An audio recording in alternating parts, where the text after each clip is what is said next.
Capital gains and losses.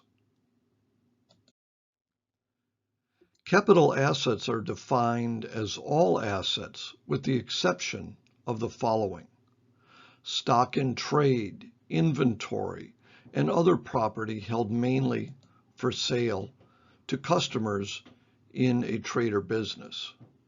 Accounts or notes receivable acquired in the ordinary course of a trade or business for services rendered or from the sale of any properties. Depreciable property used in a trade or business or as rental property, even if the property is fully depreciated or amortized.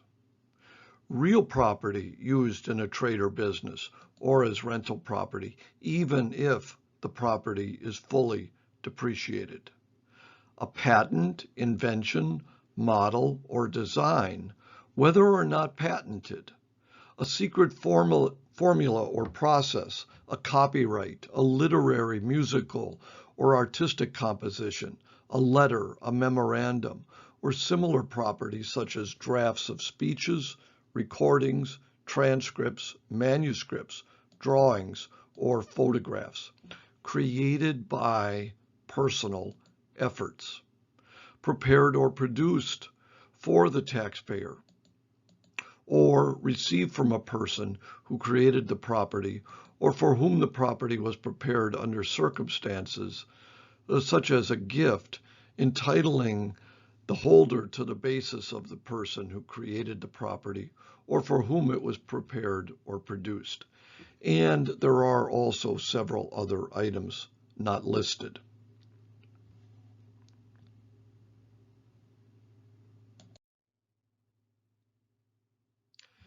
A capital gain or loss is the difference between the basis and the amount the seller gets when they sell an asset. For individuals, a net capital gain may be taxed at a different tax rate than ordinary income, and let's say a favorable rate compared to other income. The deduction for a net capital loss may be limited.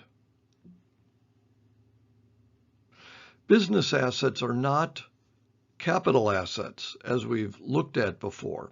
However, they still may receive favorable rate treatment when they're considered Section 1231 transactions. That is covered in more detail for Part 2 of the Enrolled Agent exam. Where we report a capital gain or loss depends on how long we have owned the asset before it is sold or exchanged. The time we own an asset before disposing of it is called the holding period. The distinction between long and short-term holding period are essential to correctly arrive at our net capital gain or loss. Capital losses are allowed in full against capital gains plus up to $3,000 of ordinary income. To figure if we held property longer than 1 year, start counting on the day following the day the property is acquired. The day we dispose of the property is counted as part of the holding period. If we inherit property, it's considered to be held long-term, regardless of how long we actually hold it. If we acquire an asset in exchange for another asset, and our basis for the new asset is figured in whole or in part by using the basis in the old property, the holding period of the new property includes the holding period of the old property. And that rule also pertains to when we receive a gift, and the donor's basis is adopted as the donee's basis.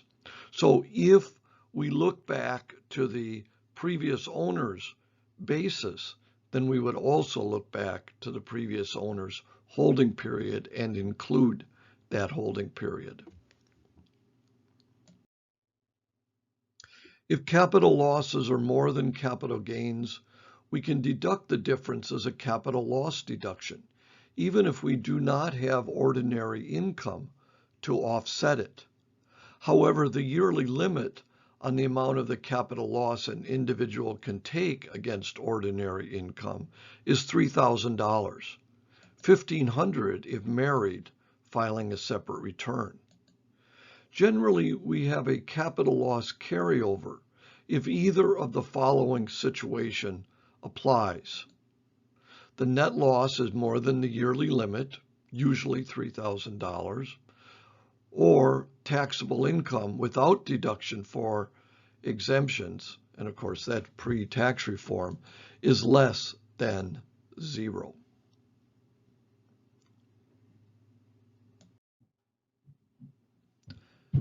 The tax rates that apply to a net capital gain generally are lower than the tax rates that apply to other income.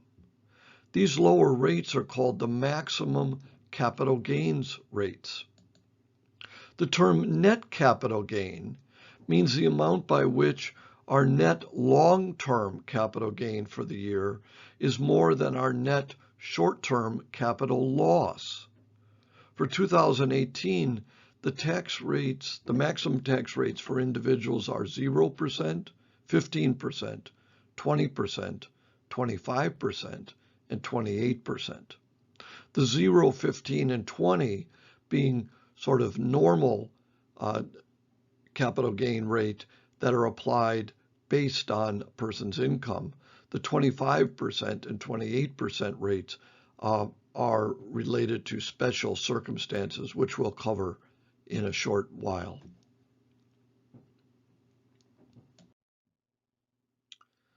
Unrecaptured Section 1250 gain is generally any part of capital gain from selling Section 1250 property, real property, that is due to depreciation, but not more than our net Section 1231 gain.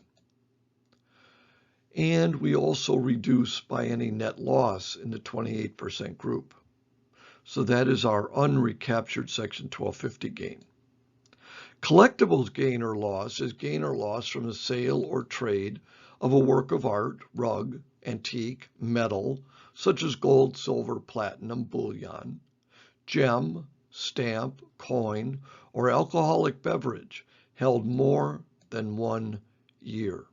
And so a special maximum rate applies to collectibles, as well as to our unrecaptured Section 1250 gain.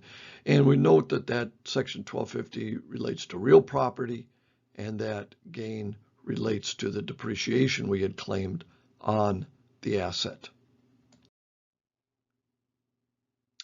A 3.8% net investment income tax applies to individuals, estates, and trusts that have net investment income above applicable threshold amounts. In the case of an individual, the net investment income tax is 3.8% on the lesser of the net investment income or the excess of modified adjusted gross income over the following threshold amounts: $250,000 for married filing joint and qualifying widow, $125,000 for married filing separate, or $200,000 in all other cases. In general, net investment income for purposes of this tax includes, but isn't limited to, interest, dividends, certain annuities, royalties, rents, unless derived in a trade or business, in which case the net investment income tax doesn't apply, income derived in a trade or business which is passive activity or trading in financial instruments or commodities, and net gains from the disposition of property to the extent taken into account in computing taxable income other than property held in a trade or business to which the net investment income tax doesn't apply. So we note that our capital gains, which we've looked at in this recording, become an important part of the income that's included for net investment income tax. Let's look at some examples. If 100 shares of stock is purchased February 14th of 2017, what is the earliest date on which the stock can be sold and the gain or loss qualify for the long-term holding period? Well, we need a year and a day. We need a year and a day. So our correct answer would be February 15th of 2018. Purchased February 14th, 2017. Long-term treatment would start to apply if we sold on or after February 15th. February 14th, exactly a year, would not work. And of course, none of the others would work either.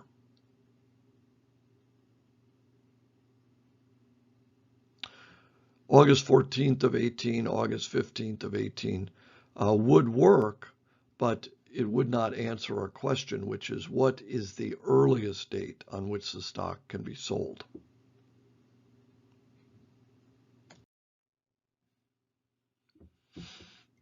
In December of 2018, Emily sold an antique rug for $4,100, $4,100. She had bought the rug in September of 94 for $1,100. What is her taxable gain and what is the maximum rate?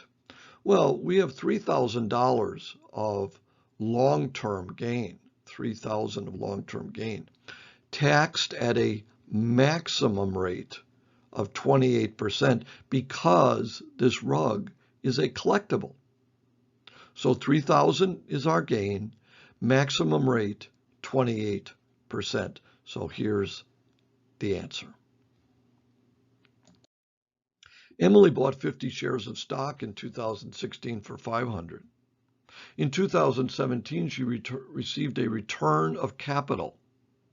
She received an additional return of capital in 2018. What must Emily report as a long-term capital gain for 2018? Well, there is no capital gain. The return of basis simply is used up within our basis. So basis starts out at 500. We use up 100 of the basis for the 2017 return of capital. We use another 50 of the basis up for the 2018 return of capital. So we still have $350 of basis remaining. Since basis remains, there is no capital gain to report for 2018.